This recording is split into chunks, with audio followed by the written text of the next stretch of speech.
আপনাকে অনেক বেশি ধন্যবাদ জানাতে চাই এবং দর্শকদের যে একটি উচ্ছ্বাস আমরা লক্ষ্য করছি এতদিন পর্যন্ত আমাদের অভিষেক হচ্ছে একটি উচ্ছ্বাস আপনার কাছে যে বিষয়টি জানতে চাই সেটি হচ্ছে আপনার প্রথম দুইগুলোর পরে আপনারা খানিকটা মনোবল ভেঙে গেছে কিনা আপনারা যে ম্যাচে কামব্যাক করতে পারবেন এই বিষয়টা আপনাদের মধ্যে ছিল কিনা। বিসমিল্লাহির রহমানির রহিম। শহীদ সালাউদ্দিন কাজী চৌধুরী ফুটবল টুর্নামেন্ট আজকে এই অষ্টম খেলায় আমরা আসছিলাম। আসলে রানীরহাট যারা এই টুর্নামেন্ট আয়োজন করছে আমি শুরুতে ধন্যবাদ জানাচ্ছি। এভাবে যদি টুর্নামেন্ট আয়োজন করে খুব দ্রুত এখান থেকে বাংলাদেশ ন্যাশনাল টিম বা ঢাকা চ্যাম্পিয়নশিপ থেকে অনেক প্লেয়ার খেলবে আমি এটা আশা করি।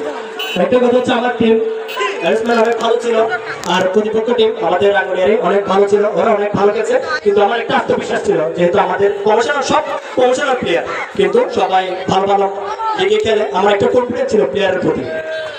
যখন আমরা এক গুণে যখন পিছিয়ে যাই আমি একটু মনোবল হারাইনি। আমি জানি আমাদের টিম শেষ পর্যন্ত আমরা হলো টাইব্রেকারে গেলে আমরা রেজাল্ট পাবো, এটা আমার চূড়ান্ত বিশ্বাস ছিল। তো আমি আরেকটা ধন্যবাদ জানাই এই যে রানীরহাট দর্শকদের প্রতি যে ভালোবাসা পাইছি আলহামদুলিল্লাহ শুকরিয়া।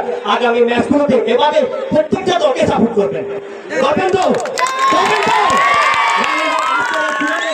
আমাদের টিম আরো ভালো কিছু পরবর্তী ম্যাচে আরো ভালো কিছু উপহার দেবে ইনশাআল্লাহ।